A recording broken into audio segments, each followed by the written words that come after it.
Hello guys, welcome to cricket voice. PCB ने बाबर आजम के साथ एक पॉडकास्ट किया है जो कि 5000 रन्स पूरे होने की मुनासिबत से, और आने वाला जो मैच है वो बाबर आजम का 100वां मैच होगा ओडीआई में। तो इस हवाले से बाबर आजम के तासुरात जाने गए हैं।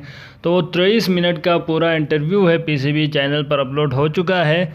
लेकिन इस वीडियो में मैं उस इंटरव्यू का खुलासा करने जा रहा हूं। तकरीबन 7 से 8 नुकात पर बाबर आजम ने बात की है।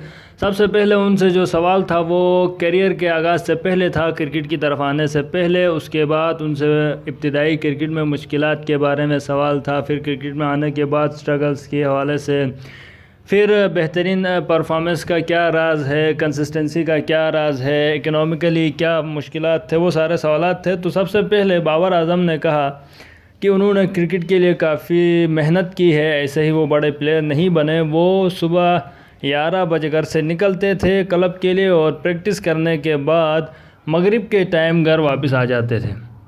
तो इतनी लेंथी प्रैक्टिस होती थी। उन्होंने ये भी बताया कि जब उन्होंने पहली बार बैट लेने के लिए कहा तो उनके वालिद साहब के पास पैसे नहीं थे।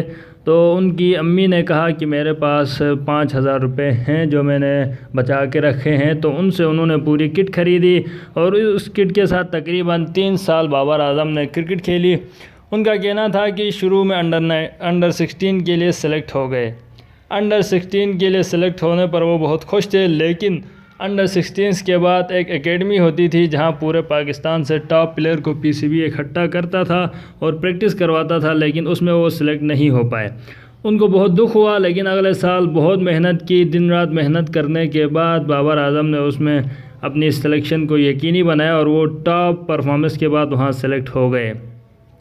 उसमें सिलेक्शन के बाद बाबर आजम अंडर 19 में भी सेलेक्ट हुए ट्रायल के साथ। और जब वो साउथ अफ्रीका के टूर पर थे अंडर 19 के लिए, तो घर से कॉल आई कि उनके ताया जान का इंतकाल हो चुका है, जो कि बहुत सपोर्ट करते थे बाबर आजम को क्रिकेट के लिए।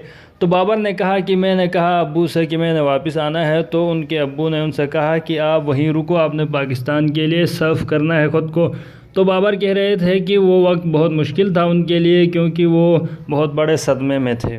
उसके बाद फिर से उन्होंने ज़िक्र किया अपने सेक्रीफाइसेस का। वो इस्लामाबाद में जब खेल रहे थे तो घर से कॉल आई कि उनकी दादी का इंतकाल हो चुका है। तो उस पर बाबर आजम ने कहा कि मैं बड़े सदमे में था। उस पर तो घर आए क्योंकि वो इस्लामाबाद में थे।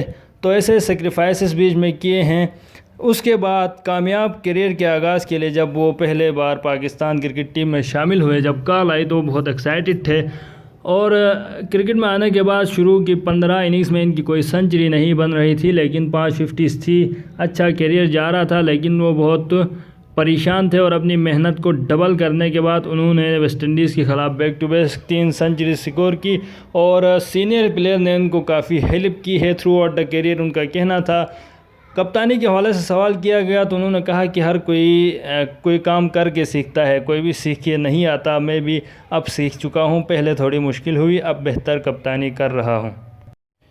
इस इंटरव्यू के दौरान उन्होंने अपनी कामयाबी का राज उनके फैंस को करार दे दिया है, जो हर मुश्किल वक्त में भी उनके साथ खड़े होते हैं। अच्छे वक्त में तो हर कोई खड़ा होता है। उनका कहना था फैंस के सपोर्ट की वजह से ही ये टीम और मैं नंबर 1 पर मौजूद थे, और ऐसे ही सपोर्ट करते रहें। और शुक्रिया भी अदा किया है फैंस का।